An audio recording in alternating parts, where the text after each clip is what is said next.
What would you do if your husband blindsided you with betrayal in front of your entire family on the most important day of your daughter's life? That's what happened to me. But instead of falling apart, I smiled and handed him the beginning of his end. My name is Vanessa Morgan, and I was married to Daniel Morgan for 28 years. We had what everyone called a classic Southern power couple, life-charming colonial home in Augusta, Georgia, successful careers, one brilliant daughter, and Sunday brunches with friends we'd known for decades. On the day of our daughter's college graduation, we hosted a beautiful luncheon at Rosewood Grill, the kind of place with linen napkins, overpriced cocktails, and walls that absorbed secrets. The dining room was full, friends, family, professors, glasses clinked, laughter echoed. Our daughter Lila still wore her graduation cap like a crown. I was bursting with pride. Then Daniel stood, lifted his champagne flute, and I braced for a heartfelt toast. Instead, he said, "I've decided to start a new life without you." Just like that. The air turned to ice. Forks froze mid-air. Conversations died. 50 people who knew me, who had been in our home, just stared, waiting for the explosion. But I didn't scream, I didn't cry, I didn't even flinch. I smiled and said, "Congratulations on your honesty." Then I reached into my purse, pulled out a cream-colored envelope, and placed it by his plate. "What's this?" he asked, his voice wobbling. "Something for you to read later," I said calmly. Then I turned to Lila. Her eyes were wide with disbelief. I leaned over, kissed her cheek, and whispered, "I'm so proud of you, sweetheart. This day is still yours." I stood, smoothed my dress, and addressed the silent crowd. "Please enjoy your meal. I wish you all a lovely afternoon." And I walked out. Not a tear. Not a scream. Just the click of my heels and the sound of 50 jaws hitting the floor.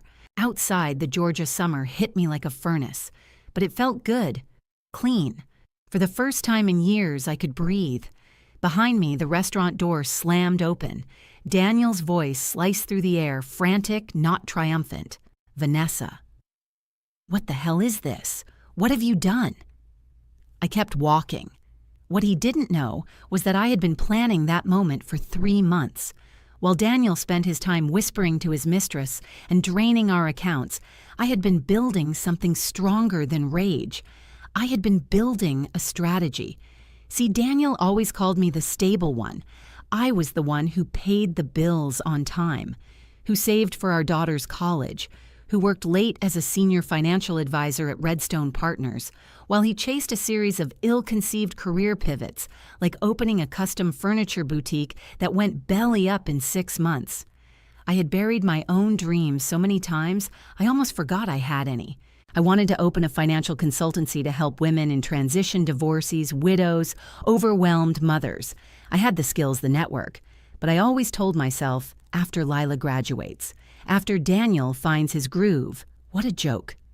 3 months ago, I noticed irregular transfers from our joint account. Tiny at first, $300 here, $500 there. But they weren't mine, and Daniel hadn't mentioned any new expenses, so I looked deeper. One account became 4. Transfers to shell companies, luxury expenses listed as consulting. Then I found the beachfront condo in Hilton Head in Cassandra's name, and the diamond bracelet he charged while telling me to cut back on groceries. Then came the texts. He'd left his phone unlocked after a conference call. And there it was, weeks of messages between him and Cassandra Reed, his colleague. She had been to our house, called me for career advice, sang carols in our living room last Christmas. The betrayal was complete. Financial, emotional, personal. And then I remembered something. Something Daniel had completely forgotten. The prenuptial agreement. He had insisted on it 28 years ago, back when I had a sizable inheritance, and he had nothing but debt and ambition. Ironically, he wanted to protect his future earnings. But I had insisted on a fidelity clause.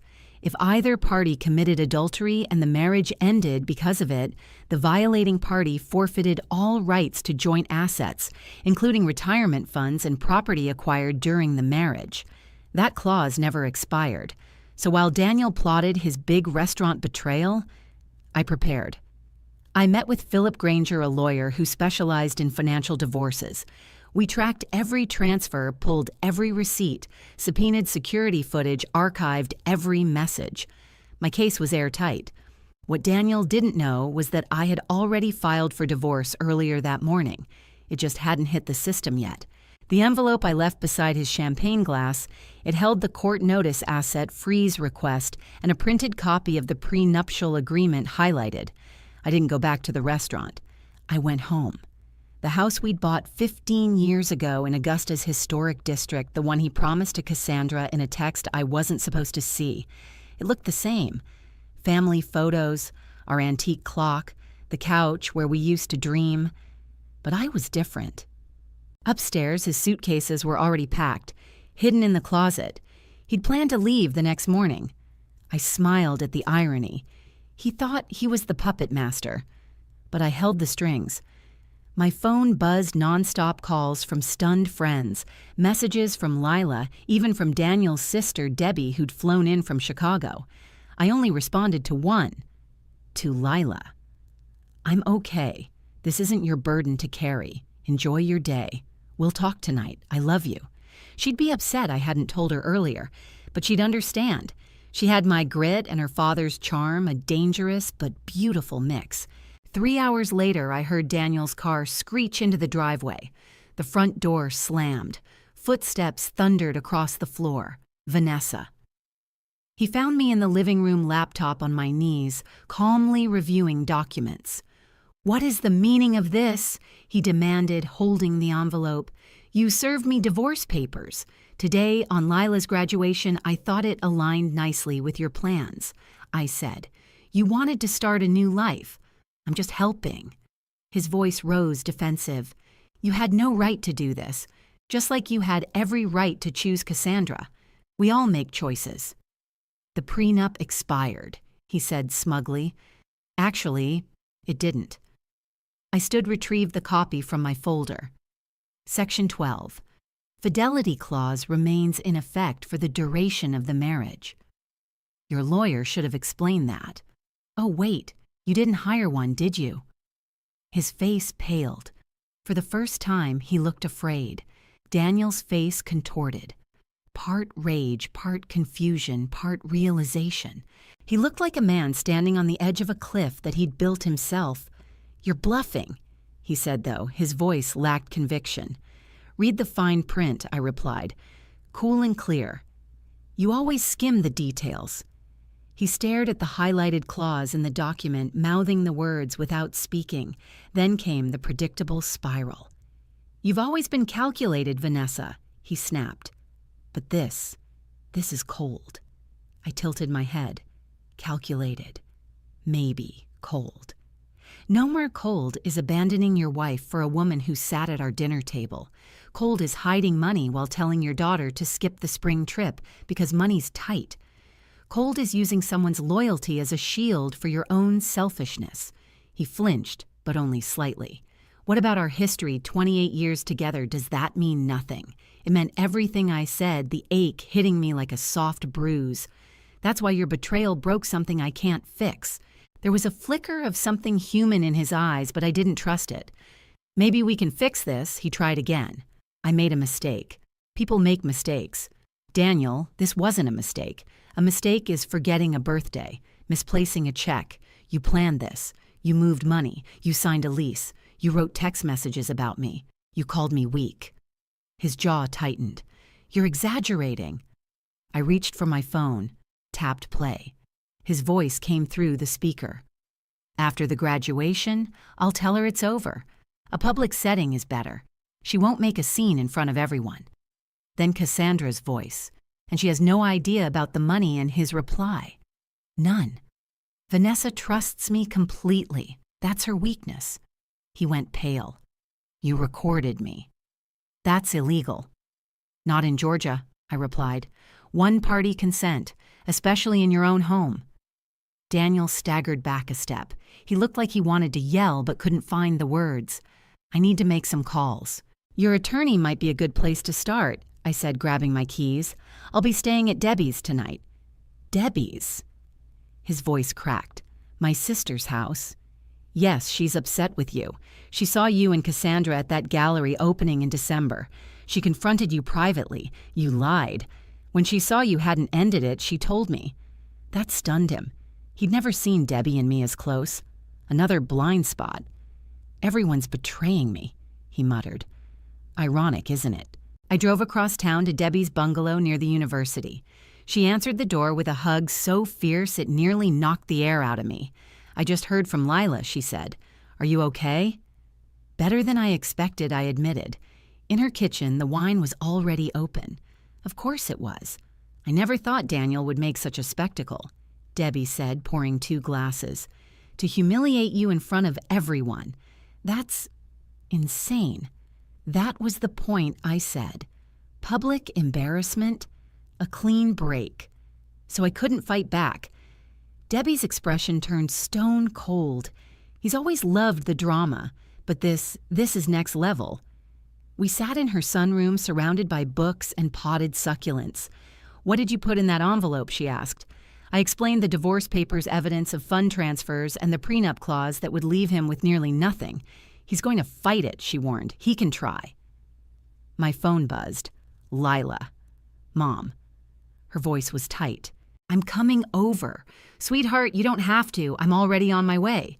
Dad's telling people you've lost your mind. He's saying awful things. Of course he was. Daniel couldn't cope with accountability, so he rewrote history. 20 minutes later, Lila showed up, still in her graduation dress. Makeup, smudged mascara streaked down her cheeks. The moment I opened the door, she fell into my arms like she did when she was 5. Why didn't you tell me, she whispered. Because I didn't want to ruin your final semester. You worked so hard. She pulled back. Well, Dad ruined it anyway. In Debbie's living room, I told Lila everything. The affair, the money, the texts, the plan. Lila listened without interrupting.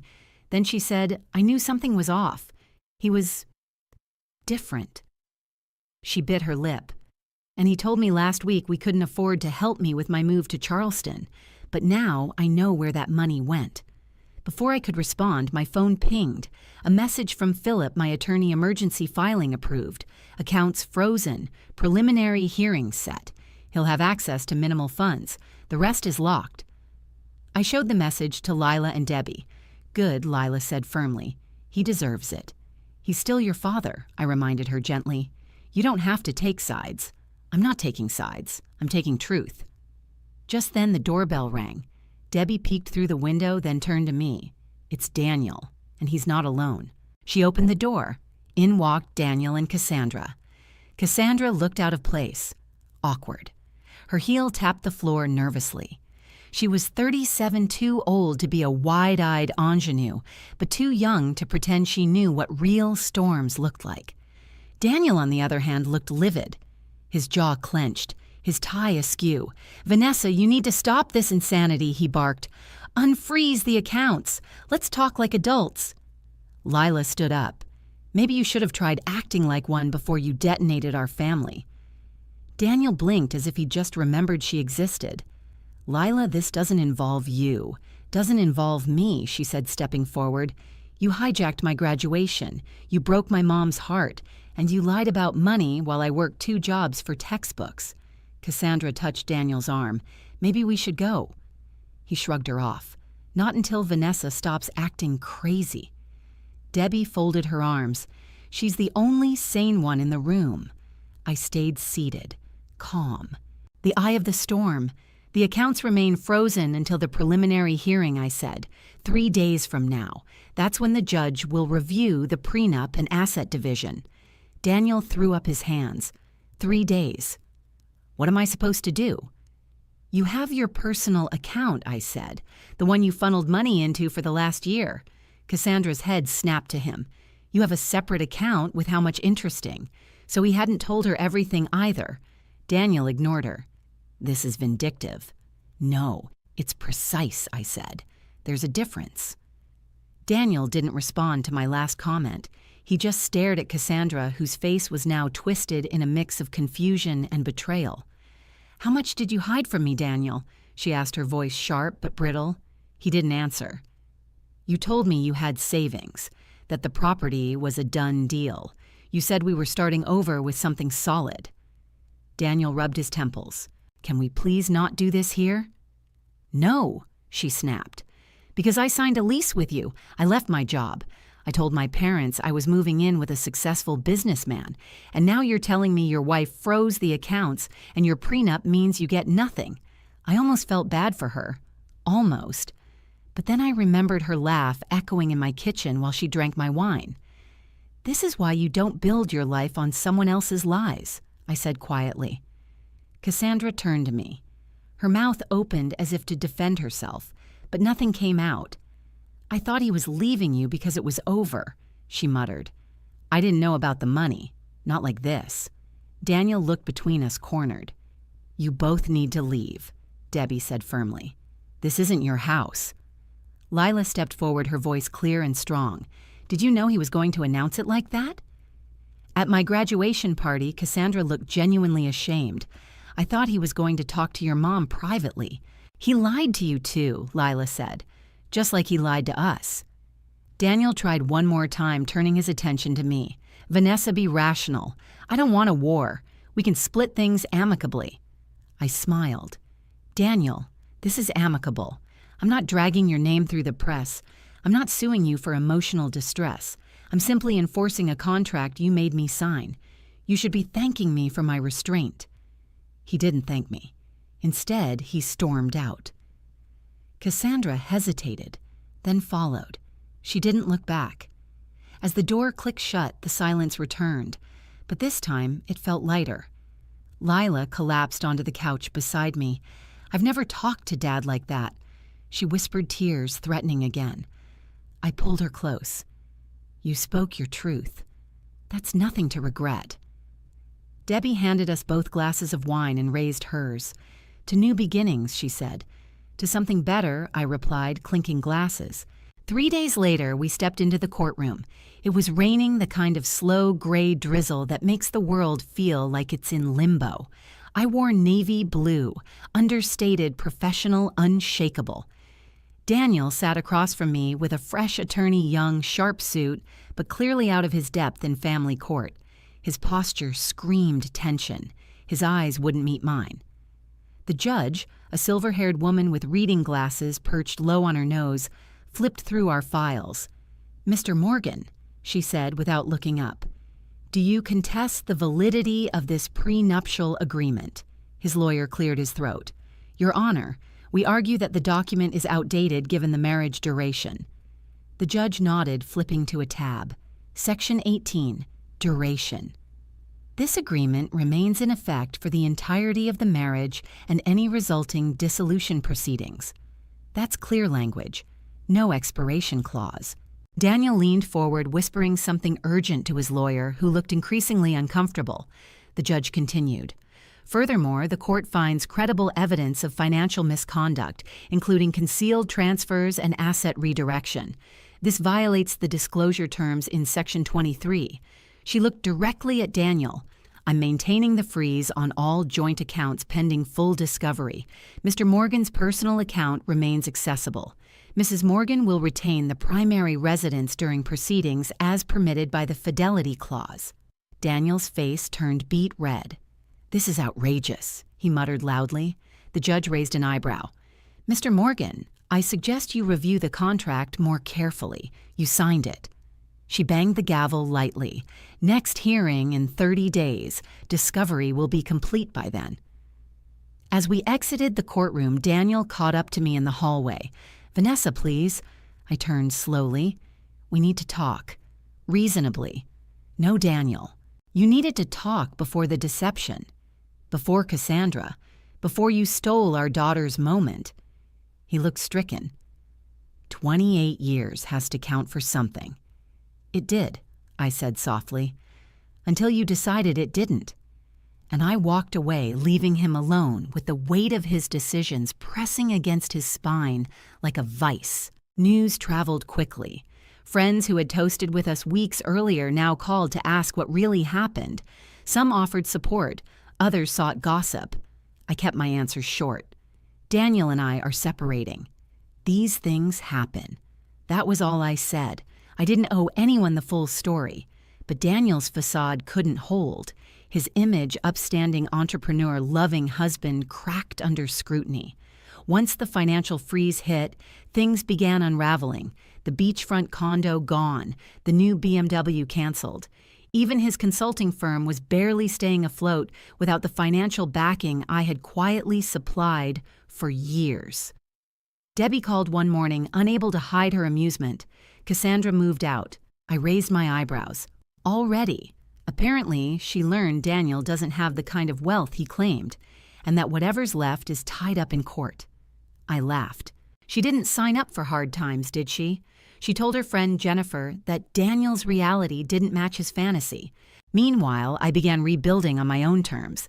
I rented a modest office downtown, put up a brass plaque, Morgan Financial Transitions, helping women reclaim control. My first 2 clients came through word of mouth, both women going through divorces terrified of starting over. I showed them what no one had shown me: how to find stability, how to read a financial statement, how to prepare for court, how to start again. It felt powerful, not just professionally, personally. Lila visited me a week later, just before starting her new job in Charleston. "You're really doing this," she said, looking around the tidy, minimalist office. "Finally," I said, smiling. "It feels like I'm becoming the version of me I buried years ago." "I'm so proud of you," she said. "You're turning something awful into something that helps people." "That was always the goal," I said. "I just didn't know it yet." Fittingly, the final divorce hearing fell on what would have been our 29th wedding anniversary. It was a warm spring morning. Birds chirping, sky cloudless, the kind of day Daniel used to say was perfect for a drive to nowhere. But today, it was perfect for something else: closure. I arrived early, dressed simply. Clean lines, calm colors, a quiet kind of strength. Daniel arrived 10 minutes late, looking like he hadn't slept in days. The crisp confidence he once wore like a tailored suit had dissolved into something looser, more desperate. His lawyer, older this time, but still clearly patching holes Daniel had drilled into his own ship, greeted him quietly before we entered the courtroom. The judge didn't waste time. She reviewed the findings, flipped through our discovery documents, and nodded with finality. The court upholds the prenuptial agreement in its entirety. Asset division shall reflect the terms laid out in the fidelity clause. Daniel didn't speak. He just stared straight ahead, jaw tight. The house remains with Mrs. Morgan. All joint investments shall be split 70-30, favoring the non-violating party as stipulated. Retirement accounts will be allocated accordingly. All evidence presented supports a breach of the agreement by Mr. Morgan. She glanced up, once expression unreadable. This court is adjourned. One gavel tap. And just like that, it was over. Years of betrayal erased by the stroke of a pen. Daniel approached me outside the courtroom. His suit was wrinkled, his tie askew. He looked like a man who had finally grasped the full price of arrogance. Vanessa. Daniel. "I made a terrible mistake," he said, voice low. "I know that now." I waited. "Is there any chance we could try again? Not as what we were, just as something." I shook my head gently. "No, Daniel. That door is closed." He nodded slowly. The finality in my tone seemed to settle something inside him. "I hope you find happiness," he said. "I already have. It was the first honest exchange we'd had in years, and probably the last." 6 months later, Morgan Financial Transitions was thriving. I'd moved into a larger space, hired 2 associates. Clients came in steadily, women navigating divorce loss, major change. I helped them make sense of what they were told was too complicated. I watched them leave, stronger, clearer, less afraid. It felt like breathing fresh air after decades in a sealed room. And for the first time in my adult life, my identity didn't hinge on someone else's. I wasn't just Daniel's wife. I wasn't just Lila's mother. I was Vanessa Morgan, advisor, speaker, advocate. A woman who could not only survive a storm, but help others chart a course through one. Lila came to visit one weekend. She'd just been promoted at her marketing job in Charleston, and she insisted on taking me to lunch to celebrate. "You know what's ironic," she said between bites of grilled salmon. If Dad had just been honest from the beginning, he might have kept half. I laughed. He couldn't see past his own illusion. That was always his weakness. She leaned across the table. But you turned revenge into reinvention. I didn't set out for revenge, I said. I set out to survive. But in doing that, I found something better. That night, I walked through the quiet halls of our home, the home that was now mine. No more eggshells, no more secrets, just soft light, warm hardwood floors, and peace. I passed the hallway mirror and paused. I looked different. Not younger, not colder, just certain. For the first time in decades, I recognized the woman staring back. Daniel now rents a modest apartment in a quiet neighborhood. His business, once fueled by my credit line and strategic planning, has shrunk considerably. Cassandra is long gone, having moved on to someone with less emotional baggage and more liquid capital. Most of our mutual friends drifted toward me after the truth came out. Some apologized. Others simply stayed quiet. I didn't hold grudges. I didn't need to. Because I wasn't living in the shadow of betrayal anymore. I had stepped fully into the light. Some betrayals break you, others reveal you. And if you're lucky or determined, they do both. Have you ever been underestimated by someone who thought they knew you? Drop your story below. I read every comment. And if you found strength in this story, subscribe and share with someone who needs to be reminded reinvention is the best revenge.